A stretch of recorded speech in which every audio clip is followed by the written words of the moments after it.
It's madness in March for Tottenham Hotspur. We've got 4 games within 10 days, and it is a tight turnaround, and they're all quite tough games. So we're starting off the month on the 6th with AZ Alkmaar on Thursday, and that's away. I genuinely think we should be aiming for a draw or a close win. I don't think it's going to be a smash-out game, really. Alkmaar, yes, they're only 6th in Holland. They've only got 3 in the last 5 with wins. Europa League, they done well against Galatasaray, but Galatasaray had 10 men. And then on the second game, they drew. And then recently in their cup competition, they won on penalties as well. So there is a possibility for Tottenham to get a result there. Troy Parrott's their main striker, so he'll be facing his old club. And you know how that goes. He'll probably score. So there's always that one on Bet365. But I think if we is to predict it and do an actual realistic prediction, not doing a 7-0 win for Spurs, I think it's going to be a 1-0 or a 2-1. I think it's only going to be by 1 goal in that first leg. Then 3 days later we go to Bournemouth. Got Bournemouth at home, and another tricky game.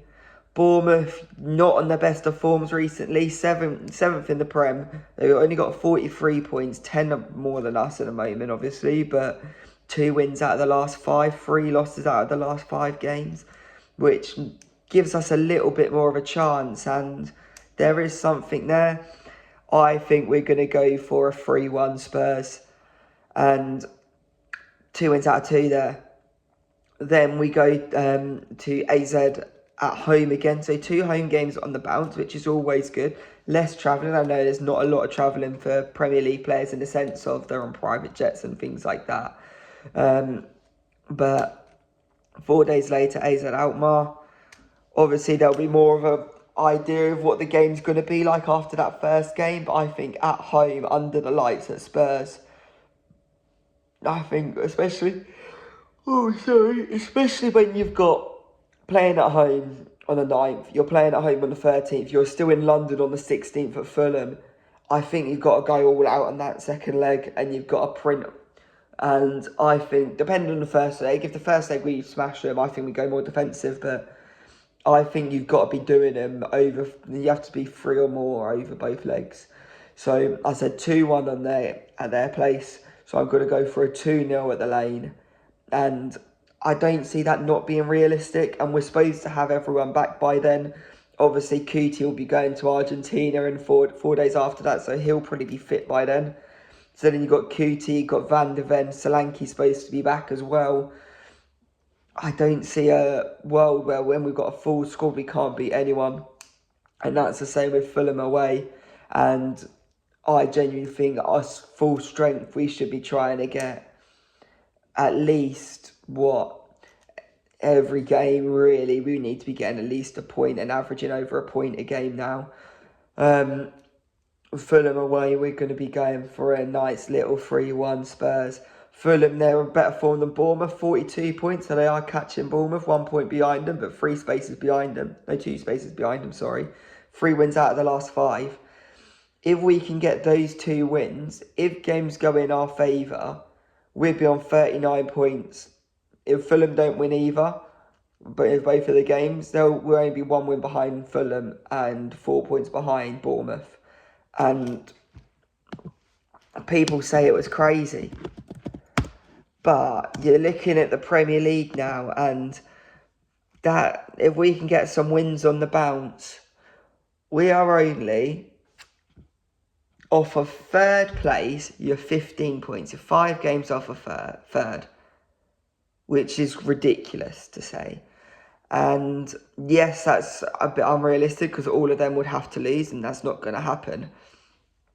But I don't see why we're still not aiming for them sort of finishes and trying to catch those sort of spaces.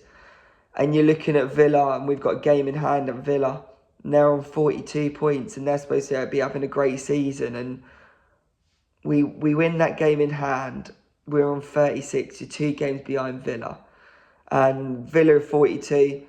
I'm looking at the league, 12th 36, 11th 38, 10th 42, 9th 42, 8th 43, 7th 43, 6th 44, 5th 46, 4th 47, and 3rd 48. And you just need a little run, and you get that little run, and yes, that City game killed us. Because if you get a draw there, oh, it's looking more tasty. But you get that little run, and you're building up the lead, because you just have to fill in that three game gap, and then you're in contention with them all, and you get three games ahead, and above you don't do it as well. You're in with them, and as soon as you're in with them, it's whoever's on the best form. And if we've caught them with them 3 games, who knows what's going to happen? And I genuinely think we can get. And although I don't want to be getting those spaces in the sense of aiming for that competition, you want to be going for a European competition, and I think we go for that Europa Conference League. I think that's 7th now this season, or 8th if it goes to the top 5 for Champions League. And we're saying we can't do that.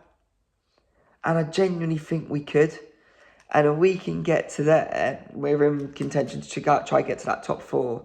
And if Ange gets anywhere close, if Ange gets top 7, semi-final, and a cup win, Europa League, at the start of the season, we'd be taking that all day long. All day long, we'd be taking that. And what's so frustrating is that Villa game, if it was a couple of weeks later, I'm looking at that draw and we'd be in the semi-finals, really. Villa's got such a nice little run, and there's not a lot of big teams left in there. But it just came at the wrong time for all of our players, really. But there's still a lot to play for this season, and I do think Spurs can do something. I think we're going through March with every single win, and we really need to, because that game back is that horrible game where someone will get sent off or someone will be long-term injured who's crucial for the team. Chelsea. And Ange just seems that Chelsea fixture for Ange kills him. It's mainly the Chelsea at home, but still, it's just one of those fixtures where we're just not doing it at the moment, and we need to be aiming to be getting all 4 wins in March to hit that Chelsea game.